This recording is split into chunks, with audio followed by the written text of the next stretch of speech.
If you've been watching the news lately, you probably think the electric vehicle party is officially over. Ever since the big $7,500 federal tax credit vanished at the end of 2025, people have been saying that the dream of affordable EVs is dead in the water. Car sales have been dropping, and the hype seems to have faded away. But just when everyone was ready to write the obituary for the electric car, a massive new player stepped back into the ring with a huge pile of cash. Welcome back to Nick's Car Review. Today, we are breaking down the biggest EV news of 2026 that most people haven't even heard yet.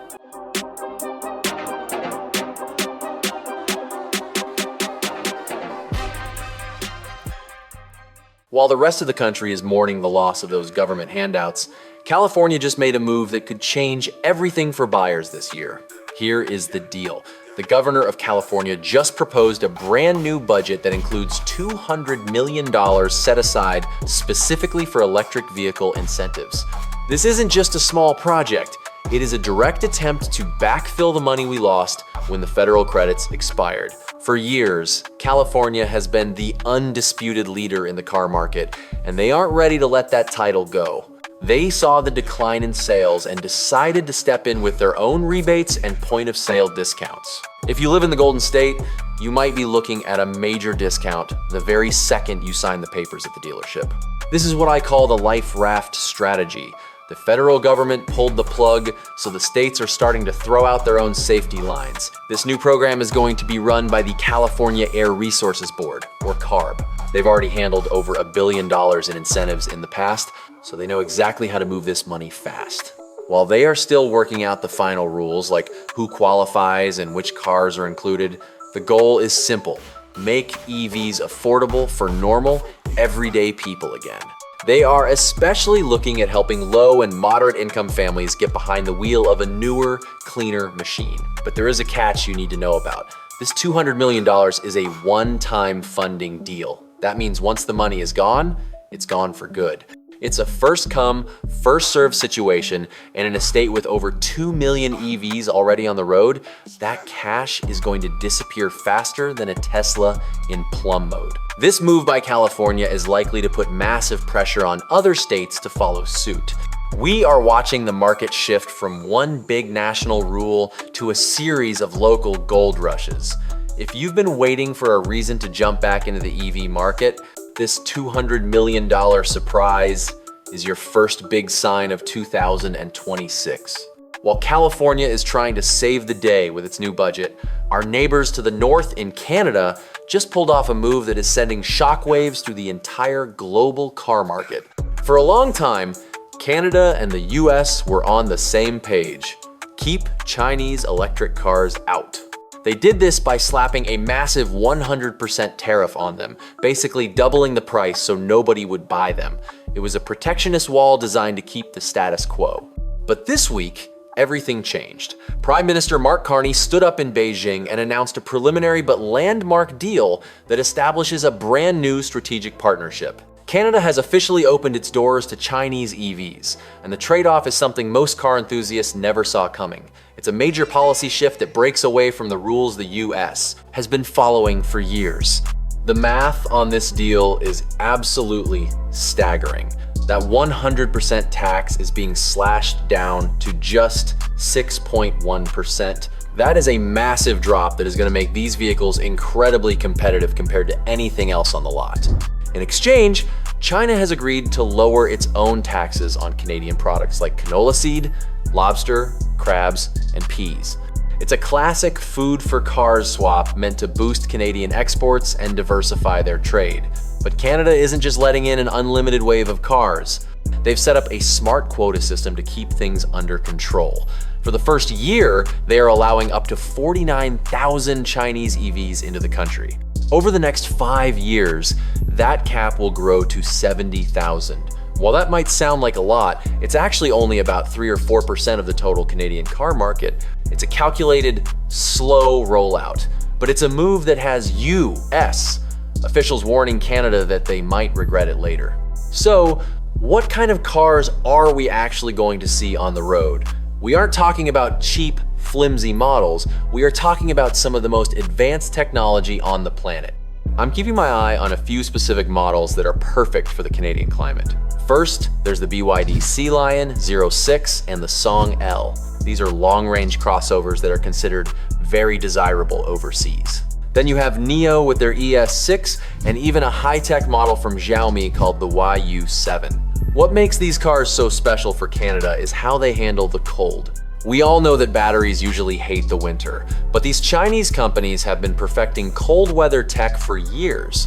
This introduction is going to force North American automakers to speed up and start building better, more affordable options.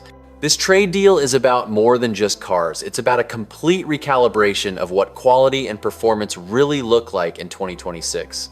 While Canada is looking across the ocean for partners, General Motors is looking just across the border to Mexico. GM just announced that they are pouring another $1 billion into their Mexican operations through 2027. This is a massive commitment that is putting a lot of pressure on the trade relationship between the US, Mexico, and Canada.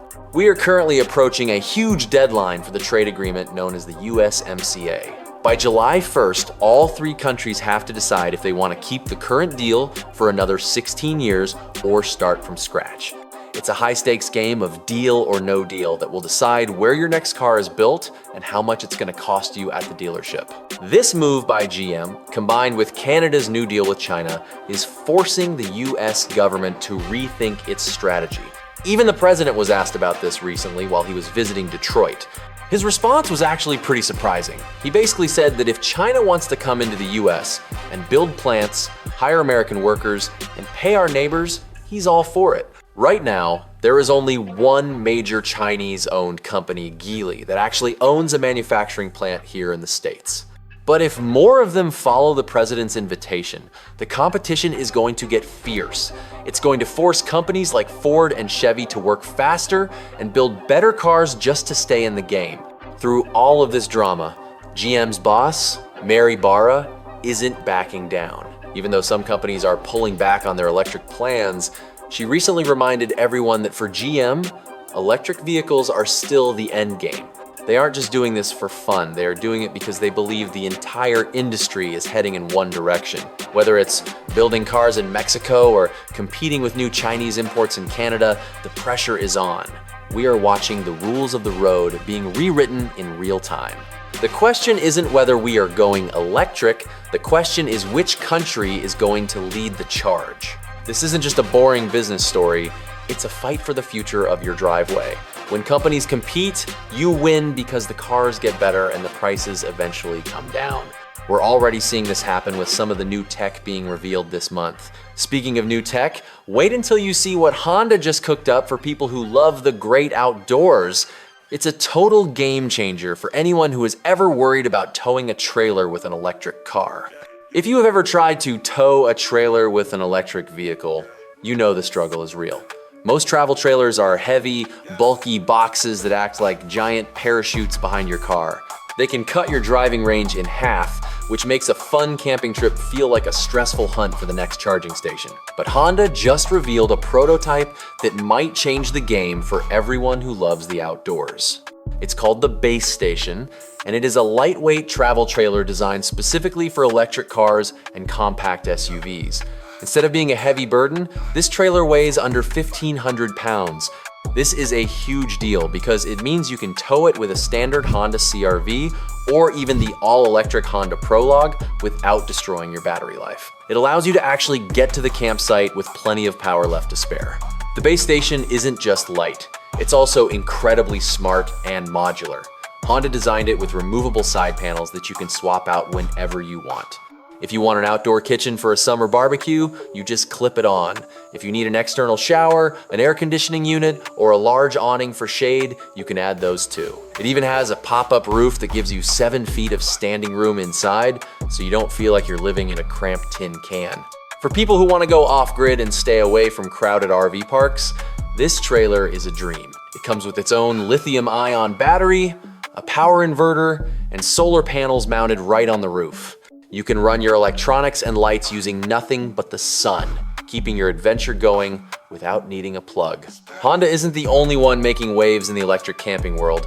A company called Harbinger, which is famous for making electric delivery trucks, just launched a new business unit called Harbinger Industria.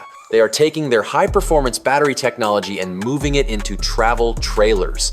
Their first big partner is the iconic brand Airstream. They just showed off a new model called the Tradewind 27FB that features this advanced Harbinger power system. It's a sign that the industry is shifting away from just cars and focusing on the whole electric lifestyle. Whether you want a lightweight Honda prototype or a high-tech electric Airstream, the options for exploring nature are getting much better and much more efficient. We've been following these electric campers for a long time, and seeing these big names jump in proves that the demand for quiet luxury in the woods is higher than ever. If you prefer 2 wheels instead of 4, 2026 has a massive surprise for you too. A company called Landmoto, based out of Cleveland, Ohio, just pulled the curtain back on their newest creation, the District ADV. This is their first motorcycle built specifically for adventure riding, which means it's designed to handle both paved city streets and messy off-road trails. What makes this bike stand out is just how light it is. It weighs only 240 pounds, making it easy to toss around on a dirt path. But don't let the weight fool you, it has a very punchy motor. The new Enduro Evo powertrain puts out 23 horsepower and 375 newton meters of torque. In its highest performance mode, this little beast can hit speeds of over 70 miles per hour. It's the perfect tool for someone who wants to commute during the week and get lost in the woods on the weekend. Landmoto is also giving you plenty of choices when it comes to the gas tank. They offer 3 different battery options, with the largest one giving you up to 110 miles of range. For the first time, they have also added regenerative braking and a reverse function, which makes parking in tight spots or navigating tricky trails much easier. The bike is built to take a beating, with 9 inches of ground clearance and fully adjustable suspension that can handle big bumps and jumps. It even has a fancy new full-color dashboard to keep track of your speed and battery life. The standard version starts at $11,200, but they are also making a limited Ascent edition with fancy carbon fiber parts for $12,700. It'll be interesting to see how it holds up against the Rivet Outset, which is another great dual sport electric bike that costs a bit less at $8,000. As we wrap up this massive news update, it's clear that the electric revolution isn't slowing down, it's just changing shape. We started with California's $200 million plan to keep EVs affordable and ended with electric motorcycles that can tackle any mountain. We've seen Canada break away from the U.S. to bring in high-tech Chinese cars, and Honda reinventing the way we go camping. The end game for the auto industry is still electric, and the competition is making the technology better for all of us every single day. So, what part of this week's news surprised you the most? Would you take that new Landmoto bike for a spin, or are you more interested in that lightweight Honda trailer? Let me know your thoughts in the comments below. This has been Nick's Car Review. Thanks for hanging out, stay smart with your car choices, and I'll see you in the next one. Peace!